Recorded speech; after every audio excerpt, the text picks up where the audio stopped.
சென்னை உள்ளிட்ட 4 மாவட்டங்களில் மிக்ஜாம் நிவாரணத் தொகைக்காக 5.5 லட்சம் பேர் விண்ணப்பித்துள்ளதாக தகவல் தெரிவிக்கப்பட்டுள்ளது. மிக்ஜாம் புயலால் சென்னை, திருவள்ளூர், செங்கல்பட்டு மற்றும் காஞ்சிபுரத்தில் வெள்ளத்தால் வாழ்வாதாரம் பாதிக்கப்பட்ட மக்களுக்கு நிவாரண உதவியாக 6000 ரூபாய் வழங்கப்படும் என தமிழக முதலமைச்சர் அறிவிப்பை வெளியிட்டார். நியாய விலை கடைகள் மூலமாக நிவாரணத் தொகை கடந்த 17ஆம் தேதி முதல் வழங்கப்பட்டு வருகிறது. சர்க்கரை அட்டைதாரர்கள், வருமான வரி செலுத்துபவர்கள், மத்திய மாநில அரசு ஊழியர்கள் பாதிப்பு கூடுதலாக இருக்கும் விவரத்தை பூர்த்தி செய்து ரேஷன் கடைகளில் கொடுத்தால் அவர்களுக்கும் நிவாரணம் வழங்க நடவடிக்கை மேற்கொள்ளப்படும் என அறிவிக்கப்பட்டது. அதன்படி 4 மாவட்டங்களையும் சேர்த்து 5.5 லட்சம் பேர் விண்ணப்பித்திருப்பதாகவும் விண்ணப்பங்களை கணக்கெடுக்கும் பணி இன்று முதல் தொடங்கியுள்ளது என்றும் முழுமையான ஆய்வு மேற்கொள்ளப்பட்டு 1 வார காலத்திற்குள் அவர்களது வங்கிக் கணக்கில் நிவாரணத் தொகை சென்றடைய நடவடிக்கை எடுக்கப்பட்டு வருவதாகவும் தகவல் தெரிவிக்கப்பட்டுள்ளது.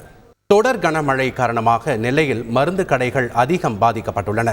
சிந்து பூந்துறையில் உள்ள ஒரு மருந்து கடையில் கழுத்தளவு வெள்ளம் சூழ்ந்த நிலையில் கடையில் இருந்த 2 லட்சம் ரூபாய் மதிப்புள்ள மருந்துகள் வீணாகி உள்ளதாக கடை உரிமையாளர் வேதனை தெரிவித்துள்ளார்.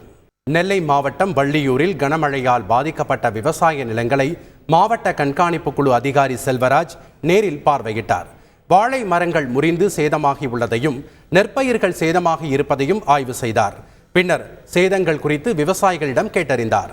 அப்போது மழை வெள்ளத்தால் பெரும் இழப்பு ஏற்பட்டுள்ளதாக வேதனை தெரிவித்த விவசாயிகள் வாழைக்கு ஏக்கருக்கு 32,000 ரூபாய் வழங்க வேண்டும் என்று விவசாயிகள் கோரிக்கை விடுத்தனர். செய்திகளை உடனுக்குடன் தெரிந்து கொள்ள உடனே சப்ஸ்கிரைப் பண்ணுங்க.